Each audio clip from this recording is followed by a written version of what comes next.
Esta es Roma, la ciudad de los dioses, la ciudad politeísta, la ciudad pagana. Aquí llegaron los apóstoles, Pedro y Pablo. Aquí llegaron los primeros cristianos. Pero aquellos primeros cristianos no se escondieron, sino que vivían su fe en el campo, en la ciudad, en el mercado, incluso dentro del gobierno. Y poco a poco fueron convirtiendo esta ciudad pagana en una ciudad de Dios, en una ciudad santa, en Roma, Roma la cristiana.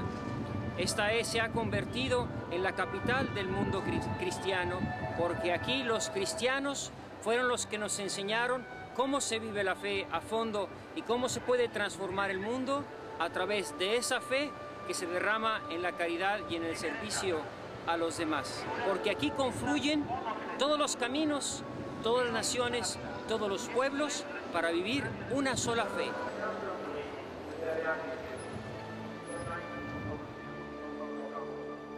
La Roma cristiana tiene un corazón, la tumba del apóstol Pedro. La majestuosa cúpula de la Basílica de San Pedro es un símbolo inconfundible que rinde homenaje a la piedra sobre la que Jesús de Nazaret fundó su iglesia. Fue a aquel rudo pescador de Galilea quien el Maestro eligió para gobernar la iglesia naciente. Después de su resurrección, en varias ocasiones el Maestro se apareció a sus discípulos. En una de ellas, junto al mar de Galilea, Jesús le da una consigna al pescador. Pedro, ¿me amas más que estos? Apacienta mis corderos. Y así, Pedro inició su liderazgo como jefe de los discípulos. Comenzó su predicación en Jerusalén, después se dirigió a Antioquía y de ahí salió hasta que llegó a Roma. Estas son las cadenas que hoy se encuentran en la Basílica de San Pedro in Vincoli, es decir, San Pedro en cadenas. El que sean las auténticas o no es irrelevante, ya que de cualquier modo nos recuerdan un hecho muy importante que influyó en la fe de los primeros cristianos. El relato de los Hechos de los Apóstoles sobre la encarcelación de Pedro por Herodes y su milagrosa liberación por el ángel de Dios. Finalmente, en Roma, Nerón lo mandó a arrestar y su vida culminó con el martirio de su crucifixión boca abajo. Variación pedida expresamente por el apóstol por no sentirse digno de merecer el mismo tipo de martirio que recibió su maestro. Después de su muerte, el apóstol Pedro fue sepultado en un cementerio cerca del circo en la colina vaticana. Aquí está la tumba de San Pedro, precisamente bajando desde esa columna hasta la parte más baja. Ahí está la tumba de Pedro, aquel a quien Cristo le dijo: tú eres la piedra y sobre esta piedra edificaré mi iglesia.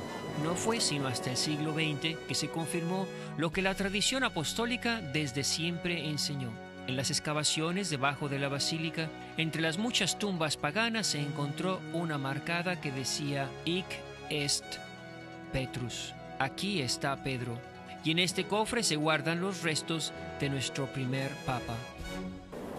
Ahí están las palabras de Cristo a San Pedro en el Evangelio de San Mateo, cuando San Pedro le dice: tú eres el Cristo, el Hijo de Dios vivo. Y yo a mi vez te digo que tú eres Pedro y sobre esta piedra edificaré mi iglesia, y las puertas del infierno no prevalecerán contra ella.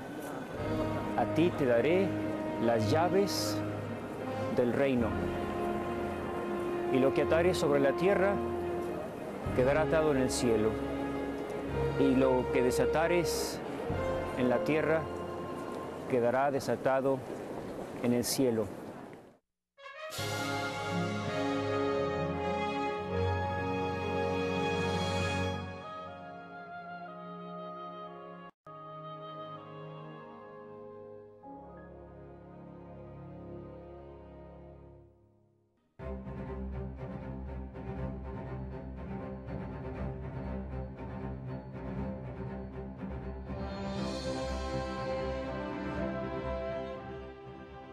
Pedro nos transmitió la fe, las verdades eternas, la roca inmutable sobre la cual construimos nuestra vida.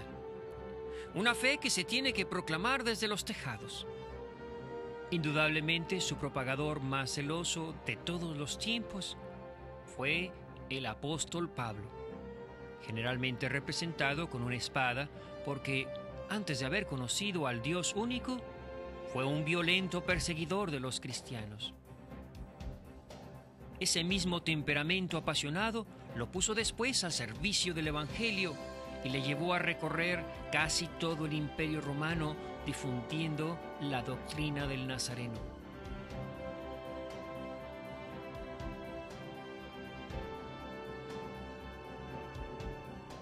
Aquí en Grecia fueron célebres sus predicaciones en el Areópago.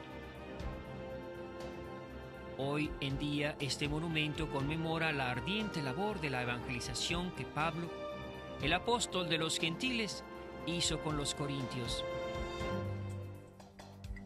En la primavera del año 61, Pablo había sido llevado preso a Roma.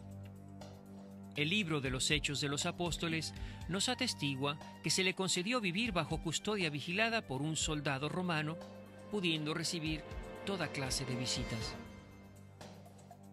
A los 2 años, Pablo fue puesto en libertad.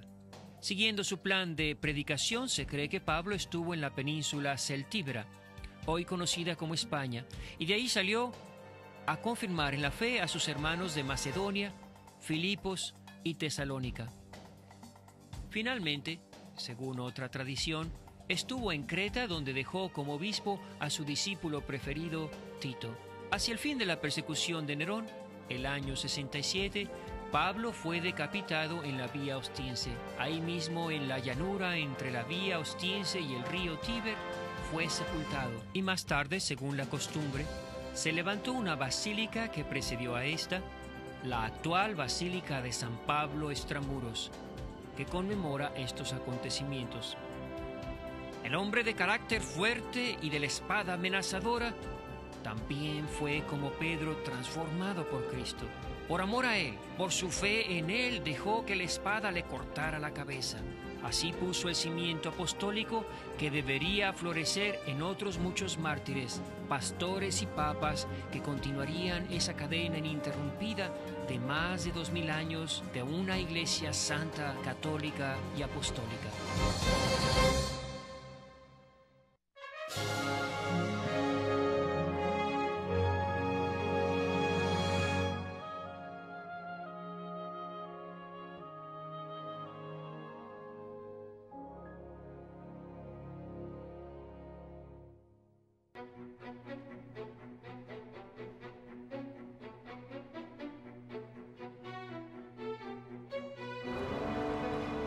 Esta es una tarde ensangrentada que nos puede recordar aquellos tiempos en Roma donde se dice que había habido un incendio y para aquellos tiempos los cristianos ya habían crecido mucho.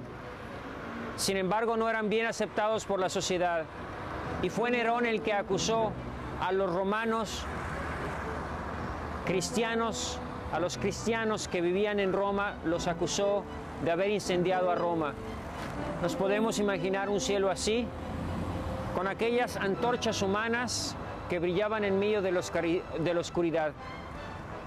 Y lo que se podía suponer que era la destrucción del cristianismo fue, sin embargo, el comienzo y el inicio de la fe.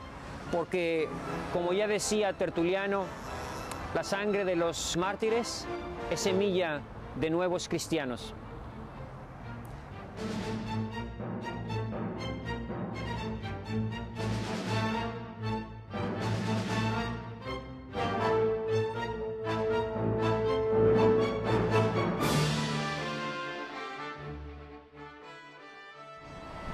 En esa calle que está a mis espaldas, muchos cristianos murieron por su fe en Cristo nuestro Señor, embetunados, y fueron encendidos como antorchas para iluminar las calles de Roma.